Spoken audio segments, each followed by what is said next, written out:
Ndalohet ish kreu i Karposhit Stefço Jakimovski, prokuroria kërkon paraburgim për të dhe 2 persona të tjerë, dyshohen për shpërdorim të detyrës zyrtare dhe dëmtim të buxhetit të shtetit. Kreu i BDI-s Lajmeti porosit komandantët, askush të mos ndjehet i trahtuar me shuarjen e sekretariatit. Reagimin e kraut të luftës e cilëson si të dobishëm për partinë. Kryeministri Zaev në takime në Bruksel në përpjekje për të siguruar datë për në Bashkimin Evropian. Ekspertët thonë se shkupi ka gjasa reale për lajme të mira në qershor.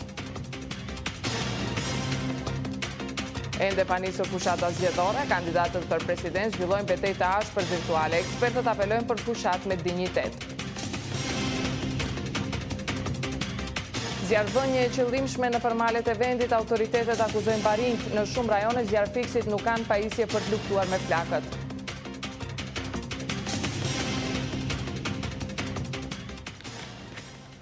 Shëndetje, jeni me lajmet. Është ndaluar ish kreu i komunës së Karposhit Stefço Jakimovski. Prokuroria ka kërkuar paraburgim për Jakimovskin dhe 2 persona të tjerë të cilët dyshohen për shpërdorim të detyrës zyrtare dhe dëmtim të buxhetit të shtetit. Zhvillimet në gjykat po i ndjek gazetari Bojan Stojanovskin, të cilin e kemi në lidhje direkte. Bojan, glavna vest danes ka e priveduvanje të në Jakimovski. Koji se ovinenijata zašto je priveden i da li već je odobren pritvor kako što bara obviniteljstvo to? Да, за сега имаме информација дека единствена информација која можеме да потврдиме дека од изутринава Стефчо Јакимовски е приведен од страна на полицијата и донесен во кривичниот суд каде е изведен пред судија на претходна постапка откако обвинителството побара притвор за него и за уште негови тројца соработници. Инаку според првичните информации и официјалните соопштенија и изјави на засегнатите институциите, осомничени се 9 лица опфатени во 4 посебни кривични пријави кои потоа обвинителството ќе ги оформи во еден предмет. Па така, според полицијата, Стефчо Јакимовски заедно со уште 2 лица овозможил легализација на времени објекти или бараки кои се монтажни и дозволил тие да бидат легализирани и ставени во деталните урбанистички планови, а државното земјиште под нив да биде продадено, како што рекоа, по багателна цена или по 450 денари по метар квадратен наместо 300 евра, која најверојатно би се достигнала со електронска аукција и наддавање за атрактивната локација во Карпош на улицата Илинденска кај поранешниот ресторан Имес. Па така, полицијата соопшти дека од периодот од 2011 до 2017 година овие 9 лица ја злоупотребиле својата службена положба и овластување и ги пречекориле своите граници на службени овластувања и овозможиле ова атрактивно земјиште да се пренамени во градежна парцела. Па така, осомничените на времените објекти им дале законска основа со што сега во моментов таму се веќе и изградени згради. Предлагам тука да ја чуеме изјавата на портпаролот Тони Ангеловски кој даде изјава за активностите кои ги превземала полицијата. Предлагам да го слушнеме портпаролот на Министерството за внатрешни работи. Службените лица од општина Карпош Zyrtarët e komunës së Karposhit ju kanë mundësuar personave juridik Grom Promet dhe Emag.Mebel, si dhe personit fizik TK, që në mënyrë të jashtëligjshme të përvetsojnë të drejtën e posedimit të objekteve dhe të drejtën ekskluzive të blerjes së tokave në objekte, të cilat ishin në pronësi të shtetit. Kështu që Grom Prometit ju ka mundësuar që në mënyrë të jashtëligjshme të përvetsojë të drejtën e shfrytëzimit të llojit të tokës ndërtimore, që ishte në pronësi të shtetit në një sipërfaqe prej 1533 metër katror, e cila si parcelë ndërtimore në vitin 2016 kishte vlerën e së paku 28 milion denarëve ose rreth 450.000 eurove. Kurse Emag.Doel Shkup në mënyrë të jashtëligjshme ka përvetësuar të drejtën e shfrytëzimit të tokës ndërtimore me një sipërfaqe prej 722 metër katror, e cila si parcelë ndërtimore në vitin 2016 kishte vlerën e së paku 13 milion denarëve ose 211.000 eurove. Така, како што напоменав, станува збор за 4 посебни кривични пријави кои потоа ќе бидат оформени во еден предмет против овие осомничени 9 лица, од кои само за 3 се бара мерка притвора, меѓу нив е и Стефчо Јакимовски, поранешен градоначалник на општина Карпош и лидер на политичката партија Гром. Сепак, него го гонат за злоупотреба на службена положба и за обнова на цветен расад во Карпош. Инаку, овој тендер и набавка на жардинјери и цвеќиња требало да го направи град Скопје, тоа го направила општина Карпош и проценетата штета по државниот буџет е околу 7 милиони денари или нешто над 100.000 евра. Другата кривична пријава е за паркот спроти студентскиот дом Гоце Делчев, каде според генералниот урбанистички план градот Скопје зацртал сообраќајница, таму општина Карпош изградила парк и тука штетата е околу 21 милион денари. И секако денешното приведување на лидерот на Гром и поранешен градоначалник на општина Карпош предизвика и политички реакции. Своја изјава и видување на настанот имаше опозицијската ВМРО ДПМН, па предлагам тука да слушнеме изјавата на опозицијата. Денешното апсење на Стефчо Јакимовски. Burgosja e sotme e Stefço Jakimovskit është për ndjekje politike dhe tentim për të friksuar opozitën. Ata e dinë se do i humbasin zgjedhjet presidenciale, andaj montojnë procese gjyqësore dhe burgosin secili që mund të kundërvihet. Sjellja e tillë Zoran Zev ndodh për 2 arsye: të dërgoj porosi sa i mund të bëjë çfarë të dojë dhe të gjithë të friksohen që t'i kundërvihen, dhe e dyta është që të tërheqë vëmendjen nga të gjitha rastet e kriminalitetit dhe nepotizmit të qeverisë. Реакција за приведувањето на Стефчо Јакимовски имаше и лидерот на ВМРО ДПМН Христијан Мицкоски. Сепак вредно е да напоменеме дека тука додека чекавме одлуката на судија на претходна постапка дали Стефчо Јакимовски ќе заврши во шутка или не, тој беше пренесен од старата зграда во новата зграда каде требаше да го види решението дали му одреден притвор или не. Кусо на влегување од еден влез во друг кажа ќе ги тепаме, не им се плашиме и влезе во судската зграда каде веќе повеќе од 2 часа чекајќи одлуката на судијата за сите 9 мина за кои се побарани одредени мерки во судот. Секако ние остануваме тука да видиме што точно ќе одреди кривичниот суд и дали ќе им биде одреден притвор на Стефчо Јакимовски и негови двајца. Falenderojmë kolegun për kyçje, në vijim do të ndiqni. Kreu i BDI-s Lajmeti porosit komandantët askush të mos ndjeti tradhtuar me shuarjen e sekretariatit. Reagimin e kraut të luftës e cilëson si do dobishëm për partinë. Ende pa nisur fushata zgjedhore, kandidatët për president zhvillojnë betejë të ashpër virtuale, ekspertët apelojnë për fushat me dinjitet.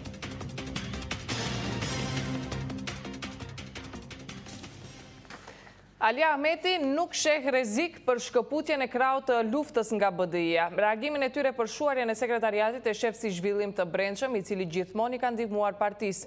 Ai tha se me vendimin për ministrinë nuk duhet të ndjeti tradhtuar askush.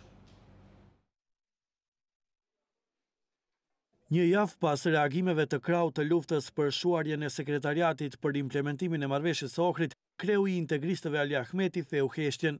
Ministria e re sipas Ahmetit vjen pas analizave të partisë dhe se për këtë vendim nuk ka pse të ndjehet i tradhtuar krau i luftës.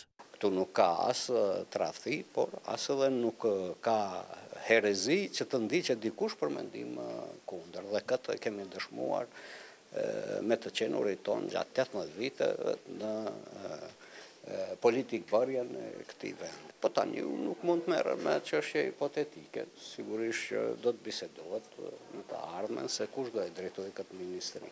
Pas kërcënimeve të ish komandantëve për përçarje dhe shkëputje të mëtutjeshme nga partia, Ahmeti nuk sheh rrezik, thot se kjo është mendim ndryshe i cili sipas tij i ka bërë gjithmonë mirë partisë.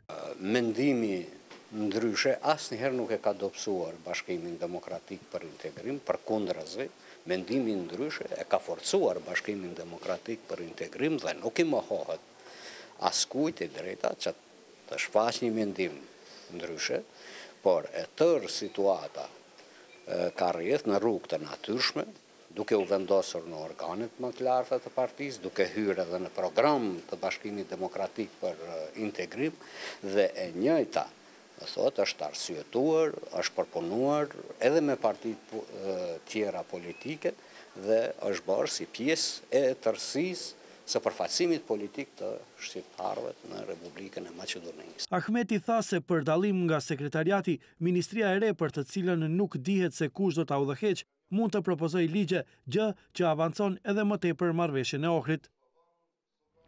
Në Bruksel, delegacioni drejtuar nga kryeministri Zoran Zaev takoi përfaqësuesen e lartë për politikë të jashtme të BE-s Federica Mogherini, ku u tha se vendi ka arsye të mëdha që shpresoj për sinjal pozitiv nga të gjitha institucionet europiane në periudhën e ardhshme. Mogherini ka inkurajuar kryeministrin të përmbush edhe masat e mbetura nga plani për reforma deri në qershor të këtij viti. Sa i takon procesit zgjedhor, palët kanë theksuar se presin qasje konstruktive dhe pjesëmarrje të opozitës në zgjedhje dhe në proceset reformuese.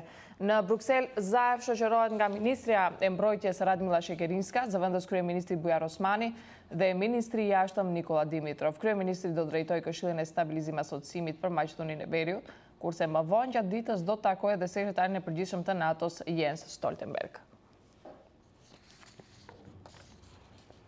Ekspertët vlerësojnë se përpjekjet e fundit të funksionarëve shtetëror për të siguruar datë nga Brukseli për fillim të negociatave me Bashkimin Evropian do të rezultojnë të suksesshme. Sipas profesorit Nano Rushin, Maqedonia e Veriut për momentin është në pozitë më të mirë se Shqipëria dhe Serbia. Kusht pritet të jetë organizimi i zgjedhjeve të drejta presidenciale. Nga aktivitetet intenzive në Bruksel të funksionarëve të lartë shtetëror, ish ambasadori Nano Rushin vlerëson se në qershor do të pasojë ftesa për fillim të negociatave për antarësim në Bashkimin Evropian. Sipas tij, shkupi në rrugën e eurointegrimeve madje qëndron më mirë edhe se Tirana dhe Beogradi. Mendoj se Maqedonia e Veriut është në pozitën më të mirë nga të gjithë vendet tjera aspirante të Ballkanit, duke pasur parasysh se jetojmë një pranverë të qetë politike të karakterizuar me zgjedhjet presidenciale. Nuk do të më habiste nëse Maqedonia e Veriut do të jetë i vetmi vend që do të marrë ftesë për fillim të negociatave, edhe pse shumë më e lehtë do të ishte nëse kjo do të ndodhte njëkohësisht me Shqipërinë. Rushin shton se vendimi varet kryesisht nga Gjermania, Franca dhe Holanda, por se sipas tij tashmë është zbatuar një pjesë e mirë e reformave. Kusht për marrjen e datës pritet të jetë edhe organizimi i zgjedhjeve të drejta presidenciale. Sipas profesorit Rushin, vendi është i përgatitur në aspekt administrativ për të filluar bisedimet për antarësim. Praktikisht u japin datë me të cilën ju mobilizoheni, vinë dhe negociojnë ekipet. Mendoj se sekretariati për çështje evropiane tashmë është mirë i përgatitur sepse vendi jon përgatitet tashmë një kohë të gjatë që në kohën e eurokomesarit paraprak për zgjerim. Të hënën në Bruksel, zëvendës kryeministri për çështje evropiane Bujar Osmani dhe ministri i jashtëm Nikola Dimitrov realizuan përpjekjen e fundit për të bindur ministrat e jashtëm të vendeve anëtare të BE-s se vendi meriton datë për negociata. Kandidatët për president të shtetit, fushatën e tyre në rrjetet sociale kanë filluar akoma pa filluar zyrtarisht fushata. Betejë më e ashpër zhvillohet mes kandidates VMRO-DPMN-s Gordana Siljanovska dhe atij të pushtetit Stevo Pendarovski. Ekspertë ndërkaq kërkojnë që kandidatët të bëjnë fushat me dinjitet, në të kundërtën nuk mund t'i bindin qytetarët që dalin të votojnë. Akoma pa filluar zyrtarisht fushata presidenciale, kandidatët kanë filluar me zbatimin e strategjive të tyre për bindjen e qytetarëve për t'i votuar. Lufta më e ashpër po zhvillohet mes Siljanovskës e Pendarovskit, të cilët fushatën e kanë koncentruar kryesisht në rrjetet sociale përmes akuzave dhe kundër akuzave për ideologjit dhe pikpamjet e tyre. Derisa Siljanovska komenton veprime politike të qeverisë dhe vendime gjyqësore, Pendarovski në rrjetet sociale kryesisht shpërndan video nga takimet me qytetarët duke promovuar konceptin e mosndarjes së shoqërisë. Ekspertët e vlerësojnë si të pritshme fushatën virtuale, për faktin që një fushatë të tillë aplikon çdo politikë ndërkombëtare. Sipas drejtoreshës së Institutit Maqedonas të Medias Biljana Petkovska, kandidatët duhet pasur kujdes me fjalorin, për faktin që kjo mund të ndikojë në procesin e daljes në votim. Derisa ata udhëheqin fushat jo etike dhe jo me dinjitet, kjo mund të ndikojë edhe në daljen e qytetarëve. Përgjegjësia më e madhe është tek konkurrentët edhe ekipet e tyre. Mbi mënyrën se si do ta planifikojnë dhe zhvillojnë fushatën, do të varet edhe zgjedhjet të lira dhe demokratike. Petkovska shton se lajmet e rreme duhet verifikuar nga institucionet që të mos nxitet urrejtje, duke shtuar se qytetarët duhet zgjedhin lajmet me burime të konfirmuara. Periodov gledame predoficijalni start në kampanjat. Kohës së fundit e para fillimit të zyrtar të fushatës, shohim tendenca për ta nënvlerësuar kundërshtaren. Duhet të gjithë të ngrejmë zërin edhe të gjykojmë lëshimet. Qytetarët të kenë kujdes dhe të mos manipulohen nga dezinformatat, institucionet të reagojnë në kohë. Shpejtësia me të cilën si institucion hetoni dezinformatën është shumë e rëndësi, sepse ajo arrin deri tek qytetarët dhe duhet t'i kujtohet atyre se lajmi i lexuar apo dëgjuar nuk është i vërtetë. Fushata e kandidatëve përkrahet edhe nga liderët politik gjithashtu përmes rrjeteve sociale duke shpërndar momente nga takimet, apo duke shpërndar momente për të cilat kandidatët akuzojnë njëri tjetrin. Strategjia e akuzave ndaj kundërshtarit është prezente pavarësisht se kandidatët ishin deklaruar se fushata e tyre do të fokusohet në programe dhe jo në akuza. Derisa Siljanovska çdo proces e cilëson vepër zaeviste, Pendarovski lobon për shtet të liruar dhe pandarje. Kandidati shqiptar i mbështetur nga opozita shqiptare Blerim Reka. Fushatën e tij kryesisht e ka fokusuar në promovimin e shtetit të përbashkët dhe barazisë shoqërore dhe politike në vendimmarrje. Përfaqësues të shtabit zgjedhor të kandidatit për president Blerim Reka dorëzuan në KSZ kandidaturën e Rekës për zgjedhjet presidenciale. Në afat prej 48 orësh, KSZ do të kontrollojë të gjithë dokumentacionin dhe do të konfirmoj Rekën si një nga 3 kandidatët për këto zgjedhje. Shefi i shtabit zgjedhor të Blerim Rekës, Florin Asani, tha se fushata zgjedhore nuk do të ketë në fokus vetëm shqiptarët, por të gjithë qytetarët e Maqedonisë.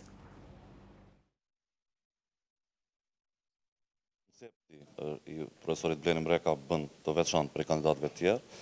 Domethënë, ne preferojmë që ai vetë ta prezantojë programin e vet. Do të kemi një fushat pak më ndryshe këtere, kemi një koncept të ri. Zjarrvënie e qëllimshme në përmalet e vendit, autoritetet akuzojnë barinjt. Në shumë rajone zjarrfiksit nuk kanë pajisje për të luftuar me flakët. Taksistët ankohen për kaosin në fushën e tyre, në kryeqytet ka mbi 5.000 taksistë ndërsa të regjistruar janë 5 fish më pak.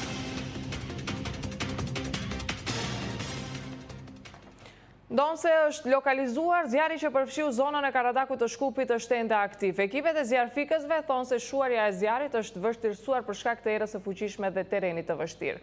Zjarri dyshohet të jetë shkaktuar nga barinjt për të pastruar kullosat e pranverës. Erërat gjatë natës kanë shpërdarë edhe më tej flakën në malet e Karadakut të Shkupit. Terreni i ashpër ka vështirësuar më shumë punën e ekipeve për të lokalizuar zjarrin, thonë autoritetet. Nga zjarri po digjen pyetje të ulta në ato zona të pabanuara, në lartësinë bitetare prej 1400 metrave në fshatrat Luboten, Rashtak dhe Viniqe. Sipas komandantit të brigadës së zjarrfikësve të qytetit të Shkupit, Vladimir Simonovski, zjarri i cili ishte aktiv që dje në mesditë, pothuajse ishte shuar, por kushtet klimatike nuk ishin në favor të tyre. Sipas të gjitha zjarreve që ndodhen 2 muajt e fundit, u shkaktuan nga faktori njeri, të cilët djegin barin e thatë në Rudina. Sipërfaqja është e madhe nga Karadaku i Shkupit deri në krahun e maleve të Kumanovës, me gjasë diku rreth 1500 m2, por janë përfshirë pyje të ulta me pak dëme. Ekipet e zjarrfikësve ishin në terren gjatë natës, ndërsa nga orët e hershme të mëngjesit sërish janë angazhuar edhe forcat ajrore të Drejtorisë për Mbrojtje dhe Shpëtim. Zëvendës drejtori i këtij institucioni, Ekrem Zendeli, tha se dyshohet që barinjt i kanë vënë flakën fushave për të pastruar kullosat e pranverës, pasojat e të cilave po përpiqen të minimizojnë me 2 aeroplan që janë duke spërkatur me ujë vatrat e zjarrit deri aty ku nuk arrin të futen nga toka ekipet e zjarrfikësve. Ne vazhdojmë edhe sot, kemi kërkesë në të njëjtën pjesë, në Karadakun e Shkupit, më saktësisht është një vend i quajtur Guri i Bardh, aty edhe janë këta stanet e barive, është vend ku është tash për momentin flaka dhe jemi duke intervenuar. Mendojmë se do të arrijmë qëllimit, nëse koha na premton, nuk del ndonjëherë më e fuqishme e cila do ta vështirësojë aktivitetin tonë në terren. Nga qendra për menaxhim me kriza thonë se janë në koordinim së bashku me ndërmarrjen publike pyjet e Maqedonisë dhe 2 institucionet e lartë përmendura që ky zjarr mos i prek zonat e pyjeve të larta.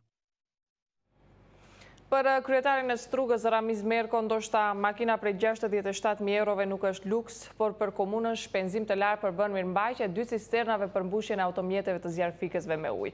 Derisa zjarret po marrin hov në rajonin e Strugës, në sipërfaqe dalin problemet e shumta me cilët përballet shërbimi antizjarr në këtë qytet. Ndjekim kronikën. Është lokalizuar zjarri që përfshiu një sipërfaqe të madhe të malit të mbi fshatrat të Dollogoshte dhe pohum në rajonin e Strugës një ditë më parë. Ndërkohë, ndërsa komuna bleu makina në vlerë totale prej 114.000 euro, mes të cilave dhe makina Audi A6 me të cilën do të vozitet kryetari Ramiz Merko. Gati 4 muaj të prishura qëndrojnë 2 cisternat për mbushjen me ujë të një sitit kundër zjarrit. Zëvendës komandanti Riste Talevski shprehet se kjo u vështirëson shuarjen e zjarreve, me të cilat çdo ditë ballafaqohen.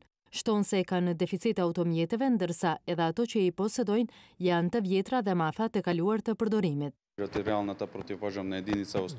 Shërbimi territorial kundër zjarrit në Strugë posedon 6 kamion dhe 2 automjet terreni. 2 cisternat janë të vitit 1980 që për momentin nuk janë në përdorim. Për momentin nuk kemi automjet përcjellës për mbushjen e ujit në rast të ndonjë zjarri të madh. Pasi në komunën e Strugës nuk kemi rrjet uji, cisterna ka vlerë të madhe pasi është mjet lëvizjes dhe ndihmon në mbushjen e ujit. Taliski thotë se detyrohen që disa herë të mbushin ujë me automjetet që i kanë posedim, ndërsa në rast të ndonjë zjarri më të madh, ndihmë kërkojnë nga shërbimi antizjarri i Ohrit. Automjeti më i ri është i vitit 1990, ndërsa të tjerat janë të vjetra madje mbi 4 dekade. Tash përgatisim tender në komunë për uniforma të zjarfikësve, i cili domethënë për shumë shpejt kohë do të mbarojë, pasi që deri tani kanë qenë në gjendje të mjerueshme, domethënë nuk kanë pas uniforma. Uniformat janë të vjetra afro 5 vjet, domethënë për 5 vjet nuk është sjell asnjë uniformë e re, gjë e cila domethënë ndikon edhe në suksesin e zjarfikësve. Pasi që pa mjetet e nevojshme ose pa mbrojtësit e nevojshme ata nuk mund të kenë sukses në terren. Shërbimi gjithashtu ka problem me numrin e pamjaftueshëm të zjarfikësve.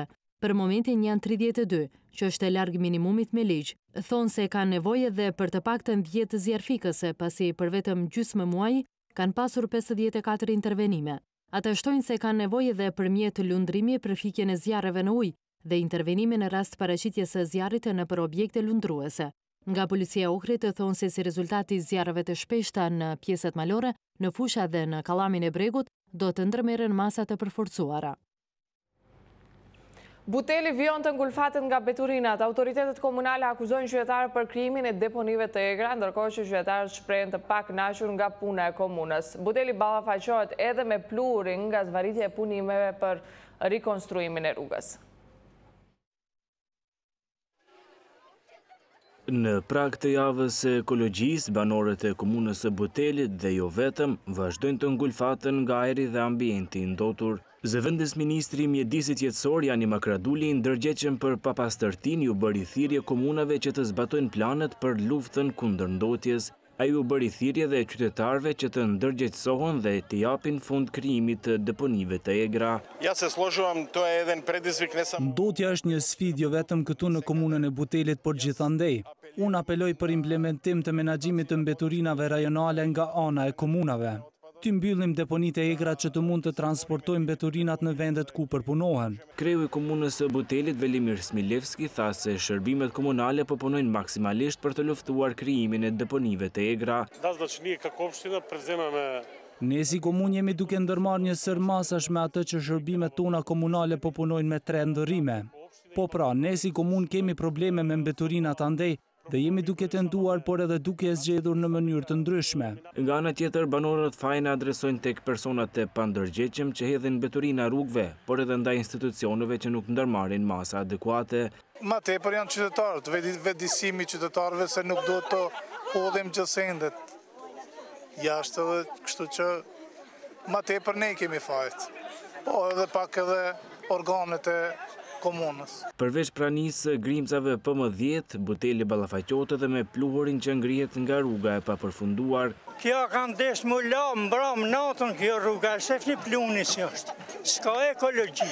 Gjithë dimnin në përbaltë, në përpluhur kemi kalu këtu pari. Kjo rrugë filloi të rikonstruktohet në 10 orë të vitit të kaluar, por nga komuna thonë se për shkak të kushteve atmosferike, ka qenë e pamundur që të përfundohet në këtë periudhë, sipas kompetentëve së shpejti pritet që të sanohet problemi dhe që plumërit të mos jetë më problem për banorët e kësaj ane. Taksistët në Shkup ankohen rreth kaosi që mbizotron në këtë sektor. Ata ankohen për konkurrencë jo lojale nga kolegët e tyre të paregjistruar. Nga qyteti i Shkupit ndërkaq thonë se po kryen kontrolla. Në krye qytet ka mbi 5.000 taksi makina dhe vetëm gjysma e tyre janë të licencuara. Numri i taksistëve të regjistruar ligjërisht në Agjencinë e Punësimit është 5 herë më i ulët. Askush nuk i ndeshkon taksistët ilegal që arkëtojnë 2 fishin ose 3 fishin e çmimit të rregullt, thonë nga shoqata e transportuesve autotaksi. Ata kërkojnë të shtohet kontrolli në terren dhe të respektohen rregullat ligjore. Sipas përllogaritjeve të shoqatës, nëse zgjidhet problemi me taksistët e paligjshëm, do të ketë nga 1.500 deri në 2.000 punësime të reja, që do të thotë të ardhura vjetore në buxhet prej mbi 2 milion euro vetëm nga kontributet. Imame neprijaveni taksisti? Ne kemi taksistë të padeklaruar ndër të cilët shumë pensionistë, dhe në mesin e këtyre pensionistëve kemi shumë personel ushtarak, zjarfikës dhe në të shumtën e rasteve janë policë të pensionuar që ndalen kudo që duan sepse kolegët e tyre nuk ju shkruajnë dënime. E pengojnë trafikun, përveç pensionit punojnë pa paguar kontributet. Nga shoqata thonë se inspektimet në terren janë shumë të vogla, nuk ka par asnjë inspektor të qytetit të ndalojnë deri më tani dhe të ndëshkojnë një taksist të paligjshëm. Ata thonë se ka aksion të shtuar në terren. Për 10 ditë mund të zgjidhet problemi me taksistët e paligjshëm. Qyteti i Shkupit nuk ka përgjigje se si do të zgjidhej ky problem. Megjithatë thonë se 4 inspektor të trafikut kryejnë kontrolle të rregullta. Sipas të dhënave të tyre, në Shkup ekzistojnë 3.000 taksi të licencuar. Gjobat për taksistët e paligjshëm janë 500 euro dhe sekuestrimi i automjeteve që nuk kanë licencë.